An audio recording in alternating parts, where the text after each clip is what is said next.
अस्सलाम वालेकुम students, welcome back to your channel गोवर helping hand. General science class 9। आपको पता है पेपर से पहले आपका टेस्ट सेशन स्टार्ट हुआ है।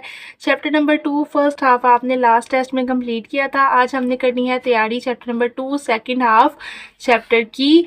टॉपिक हमने जो लास्ट छोड़ा था वो हमने पानी बतौर यूनिवर्सल सॉल्वेंट से आज स्टार्ट करना और पानी की खवास तक हमने लास्ट लेक्चर कंप्लीट किया था। आज आपने पानी बतौर यूनिवर्सल सॉल्वेंट पेज नंबर 20 से लेकर पेज नंबर लास्ट चैप्टर के जो है वो 26 आ रहे हैं, वहां तक सारे क्वेश्चंस के आंसर लगाने हैं, हर चीज़ कंप्लीट करनी है। देखते हैं, पानी बतौर यूनिवर्सल सॉल्वेंट काफ़ी इंपॉर्टेंट टॉपिक है और पास्ट पेपर के अंदर इसके हवाले से जो क्वेश्चन बहुत ज़्यादा दफ़ा रिपीटिंग में देखा गया है, बार बार आया है, चलते हैं उसकी तरफ। तो पानी के अंदर से आपके लिए यहाँ से आपने निशान लगाना स्टार्ट करना है। टेम्परेचर में इजाफे के साथ साथ ठोस अशिया पानी की सोलिबिलिटी में इजाफा होता रहता है। पानी में हर सोल्यूट की सोलिबिलिटी दूसरे सोल्यूट से मुख्तलिफ होती है। फिर उसके बाद उन्होंने आपको मिसाल भी दे दी है। यहाँ से लेके ये मिसाल ख़त्म होती है, हल होता है, यहाँ तक आप अपना आंसर लगा लें। क्वेश्चन आता है जी, पानी में सोलिबिलिटी में क्यों इजाफा होता रहता है, यानी टेम्परेचर जब बढ़ जाता है तो उसके साथ पानी की सोलिबिलिटी क्यों बढ़ जाती है टेम्परेचर के साथ साथ।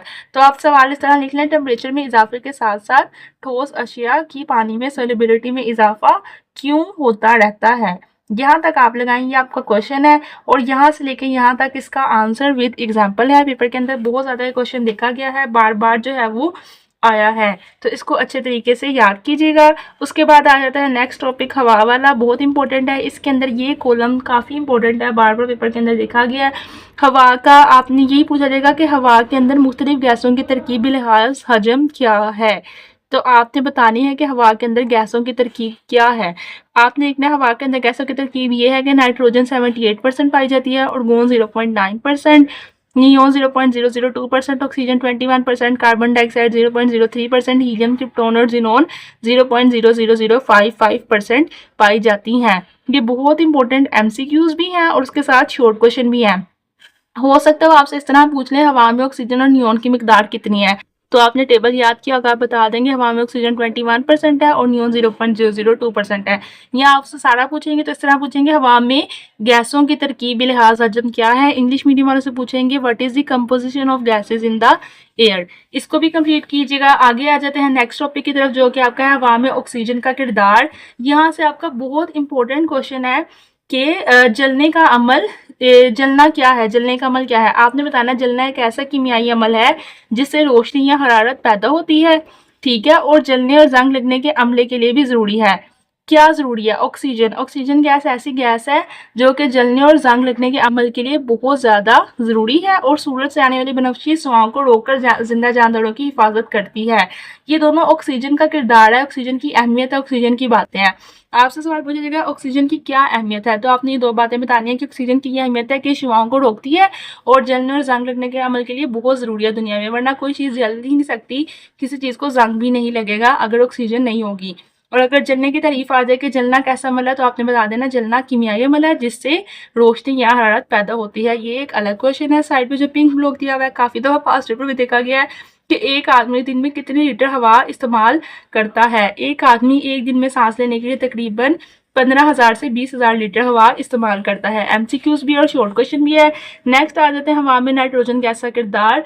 इसमें से बहुत ज़्यादा दफ़ा ये क्वेश्चन आया है कि हवा में नाइट्रोजन गैस की मिकदार मुस्तकिल कैसे रहती है, ठीक है, नाइट्रोजन गैस की मिकदार हवा में मुस्तकिल कैसे रहती है। बहुत इंपॉर्टेंट सवाल है, आपने यहाँ से इसका जवाब बताना है। ये वाला पैराग्राफ, पौधे अपनी नाइट्रोजन ज़मीन से नाइट्रेट्स की शक्ल में जड़ों के जरिए लेते हैं, बिलावास्ता पौधों से जानवर पहुँचती है। और काफ़ी लंबा पैराग्राफ है, इसको पढ़ लीजिए, याद कर लें, रट्टा लगा लें।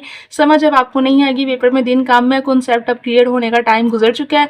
अब इसको एज इट इज़ याद करें, जाके पेपर के अंदर लिख के आएँ। यहाँ से यहाँ तक निशान लगाएं, बहुत इंपॉर्टेंट क्वेश्चन है, मोस्ट इंपॉर्टेंट, यहाँ पे लिख लें मोस्ट इंपॉर्टेंट। यानी पेपर के अंदर किसी ना किसी बोर्ड के अंदर ये क्वेश्चन लाजमी ही आएगा। जब क्वेश्चन पेपर मिलेगा मैं आपको दिखाऊंगी भी कि क्वेश्चन मैंने आपको कहा था और ये आया है कि हवा में नाइट्रोजन की मिकदार कैसे मुस्तकिल रहती है, और उसका जवाब यहाँ से यहाँ तक है। गोल्डन चांस है, आपको पता है कि सवाल पेपर में आना, याद करके जाइएगा। उसके बाद हवा में नाइट्रोजन गैस का किरदार बताएं या उसकी अहमियत पूछें या ये कि नाइट्रोजन क्या है, तो आपने यहाँ से यहाँ तक जो है वो जवाब लिखना है कि नाइट्रोजन फ़ज़ा में 2 एटमी मॉलिक्यूलर हालत में पाई जाती है। इसका वजन सबसे ज़्यादा पाए जाने वाला जुज़ू है और ऑक्सीजन की निस्बत कम आमिल है, यानी इसके फ़ायदे और ऑक्सीजन की निस्बत कम है। यहाँ से यहाँ तक सवाल ये भी कह सकते हैं नाइट्रोजन के बारे में आप क्या जानते हैं, इसकी क्या अहमियत है या इसका क्या किरदार है। तीनों का जवाब यही आएगा। उसके अलावा किरदार अगर पूछेंगे ना स्पेशली, तो फिर आपने यहाँ से यहाँ तक दूसरा जवाब है किरदार या फिर उसकी अहमियत। तो ये बताना है कि हवा में ऑक्सीजन कंबशन और जंग लगने के अमल को कम करती है, पौधों और जानवरों में प्रोटीन देती है और जानदार और पौधों और दूसरे जानदारों से प्रोटीन हासिल करते हैं। ये आ गया जी आपके पास किरदार, ठीक है। ये आ गया तारीफ, ये कि आप उसके बारे में जानते क्या हैं। और ये आ गया आपका हवा में इसकी मिकदार मुस्तकिल कैसे रहती है। इस पैराग्राफ के अंदर से 3 क्वेश्चन आपके आते हैं। सबसे ज़्यादा शॉर्ट क्वेश्चन के हवाले से इंपॉर्टेंट ये है, अगर आपने यही 3 क्वेश्चन याद कर लिए इस पैराग्राफ में से, इन्हीं को मिलाकर एक लॉन्ग बनाया पेपर में लिख दिया, तो आपके फुल मार्क्स पक्के हैं। अब आ जाते हैं हवा में कार्बन डाइऑक्साइड का किरदार, यानी कि ये भी है इंपॉर्टेंट है। यहाँ से आपने शुरू करना है फोटोसिंथेसिस से लेके, पहले आप एक एमसीक्यूज याद कर लें कि हवा में कार्बन डाइऑक्साइड कितने परसेंट है, 0.03%। ये एमसीक्यूज आया है। अब अगर जवाब की बात है, फोटोसिंथेसिस का अमल यहाँ से शुरू करें और आप यहाँ पे आ जाएं, कार्बन साइकिल कहा जाता है। इसका सवाल बहुत इंपॉर्टेंट आएगा, कार्बन साइकिल क्या है या कार्बन चक्कर क्या है। जितना इंपॉर्टेंट ऊपर वाला लिखवाया ना, उतना ही इंपॉर्टेंट ये वाला कार्बन चक्कर या कार्बन साइकिल, मोस्ट इम्पोर्टेंटली। इन दो में से एक अगर पेपर में ना आया, आगे चैनल को अनसब्सक्राइब कर देना। इस चैप्टर के अंदर से ये 2 क्वेश्चन के अंदर से एक आना ही आना है। एक हवा की नाइट्रोजन की मिकदार कैसे मुस्तकिल रहती है, दूसरा कार्बन चक्कर क्या है। इन दोनों में से एक लाजमी इस चैप्टर में से आना है। उसके बाद आ जाते हैं नोबल गैसेस के तरीके। नोबल गैसेस क्या है, यहाँ से निशान लगाएं, यहाँ तक पहले लिख के, फिर लास्ट पे ये नियोन से लेके इस्तेमाल किया जाता है तक मिसाल लगा लें। अपनी बुक खोल लें, जो जो जवाब लगा रही हैं अपनी बुक के ऊपर ये निशान लगा लें। उसके बाद आ जाता है ये एक जो है पैराग्राफ, यहाँ से यहाँ तक ये भी लाइन याद करें। इनके एग्जाम्पल के अंदर ये लिख दें, इनके नाम आर्गोन, नियोन वगैरह। फिर आगे आ जाए, यहाँ से आपसे क्वेश्चन बहुत इंपॉर्टेंट आएगा, नोबल गैसें क्यों रिएक्टिव हैं या इन्हें सबसे ज़्यादा रिएक्टिव क्यों कहा जाता है। तो उसका जवाब यहाँ से लेके यहाँ तक ये लास्ट लाइन 2 लगा लें कि ये इनर्ट माहौल मुहैया करती हैं, मेटल की इलेक्ट्रिक वेल्डिंग में भी काम आती हैं, इसलिए ये ज़्यादा नॉन रिएक्टिव है। उसके बाद आ जाते हैं आयरन की तरफ। आयरन भी बहुत इंपॉर्टेंट है, बहुत आसान है। आयरन के बारे में आपसे जो भी पूछ लें, आयरन के बारे में जो भी क्वेश्चन पूछ लें, आपने सिर्फ और सिर्फ ये पैराग्राफ आंसर में लिख देना है और आपको नंबर मिल जाने हैं। मैंने ना इन सब पैराग्राफ में से जो इंपॉर्टेंट लाइनें हैं ना, सिर्फ उनके निशान लगा दिए, वो याद करके आप चले जाएं। आपको लॉन्ग आए शॉर्ट आए, इन्हीं लाइनों को आगे पीछे करके लिख दें, आपको पूरे नंबर इंशाल्लाह मिल जाएंगे। सोडियम के बारे में बहुत ज़्यादा सवाल आता है 5 रुपये में। सोडियम के इस्तेमालात क्या है, सोडियम के फ़वाइद क्या है। अब आप पूरा पैराग्राफ तो याद करने से रहे, ये एक लाइन और एक ये लाइन, इसको निशान लगा लें और ये 2 लाइनें सोडियम के बारे में याद कर लें। जो भी सवाल आए सोडियम के बारे में, इसके अंदर से 2 लाइन्स ये वाली लिख दें। पोटाशियम के अंदर से आपकी ये 2 लाइन्स मोस्ट इंपॉर्टेंट है। सवाल आएगा पोटाशियम के फ़वाइद बताएं और ये पोटाशियम के फ़ायदे आपने ये लिखना है। मैग्नीशियम के वाले से आपसे पूछा जाएगा मैग्नीशियम और ड्यूरालोमन के इस्तेमालात। अच्छा, मैग्नीशियम के अंदर ना एक बहुत इंपॉर्टेंट वर्ड है ड्यूरालोमन, ठीक है, इसके बारे में पूछेंगे, इसके इस्तेमालात बताएं या मैग्नीशियम के इस्तेमालात बताएं। तो आपने यहाँ से शुरू करना है और यहाँ तक जाना है। इसके अंदर ही आपके इन दोनों सवालों के जवाब आ जाएंगे। अपनी बुक खोल के ना निशान लगा लें, थोड़ी देर बाद वीडियो के बाद इसको याद करें, लिखें अपने रजिस्टर्ड के ऊपर और टेस्ट की अच्छे से तैयारी करें। इंशाल्लाह इसके अंदर से अगर आपने ये सवाल याद कर लिया, आपके पेपर के मार्क्स पक्के हैं 100%। कैल्शियम का इंसानी जिस्म में क्या किरदार है या कैल्शियम का क्या किरदार है, ये सवाल आएगा। ये सेल वॉल, हड्डियों और शेल्स का लाजमी जुज़्व है, खून के जमने में भी अहम किरदार अदा करता है, ठीक है। इसकी मिकदार 0.2 से 1.0% होती है। सेल मेम्ब्रेन के साथ और अफवाल में अहम किरदार अदा करता है और इससे पौधों में सेल मेम्ब्रेन टूट फूट का शिकार हो जाती है।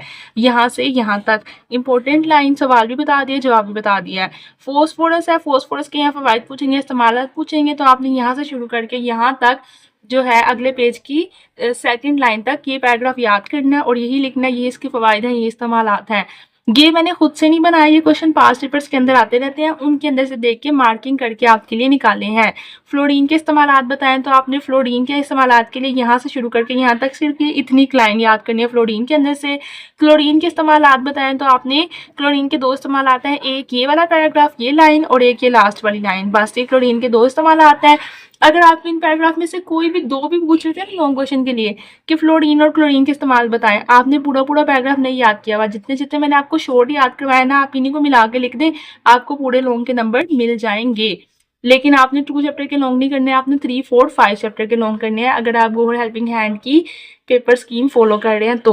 आयोडीन क्या है, आयोडीन के इस्तेमालात बताएं, तो आपने एक इस्तेमाल ये है, एक इस्तेमाल ये है, और लास्ट पे ये बहुत इंपॉर्टेंट सवाल है कि आयोडीन का किरदार बताएं। तो किरदार आपने यहाँ से लेके यहाँ तक याद करना है। आयोडीन पैराग्राफ में से 2 सवाल आ गए हैं, एक इस्तेमालात बताएं, एक किरदार बताएं। इस्तेमालात का निशान भी लगवा दिया और किरदार का भी निशान लगवा दिया है। यहाँ पे होता है पेज नंबर 26 में हमारे सेकेंड हाफ चैप्टर के जनरल साइंस चैप्टर नंबर 2 का टेस्ट तमाम। ये मैंने आपको सारे इंपॉर्टेंट क्वेश्चन निशान लगवा दिए हैं। आपका काम है आज ही बैठ के इनको याद करें, तैयारी करें अच्छी तरीके से और चैप्टर नंबर 2 कंप्लीट कर लें। कल हम स्टार्ट करेंगे चैप्टर नंबर 6। जी हाँ, 1 और 2 कंप्लीट हो गया है। अब हमने 3 चैप्टर की तरफ नहीं जाना, बल्कि हमने जाना है चैप्टर नंबर 6 की तरफ। उसका first half second half chapter Aahista Aahista करके कंप्लीट करेंगे 2 दिनों में, और फिर हमारे पास सिर्फ 3 चीज़ें रह जाएंगी, चैप्टर नंबर 3, 4 और 5। इन तीनों को हम 5 दिनों में या 6 दिनों में हमने ख़त्म कर लेना और पेपर देने चले जाना है। अगर आपको अच्छा लगा शेड्यूल तो जो है वो चैनल नीचे कमेंट करके बताएं कि हमारे आपकी शेड्यूल की वजह से बहुत हेल्प हुई है और हमारी तैयारी अच्छी तरह हो रही है, कंप्लीट हो रही है। सिर्फ आपने इसको फॉलो करना है, ये जो शॉर्ट क्वेश्चन आपको करवा रहे हैं डेली टेस्ट के अंदर। और जब पेपर आएगा इंशाल्लाह क्वेश्चन पेपर खोल के मैंने आपको खुद दिखाना है कि देखें इसके अंदर यही वाले सारे सवाल हैं जो मैं आपको डेली टेस्ट के अंदर देती थी हाफ हाफ चैप्टर करके। इनको तैयार करें। Stay tuned. General science class 9 के लिए बेस्ट चैनल जो है वो है गूगल हेल्पिंग हैंड। खुदा हाफिज़।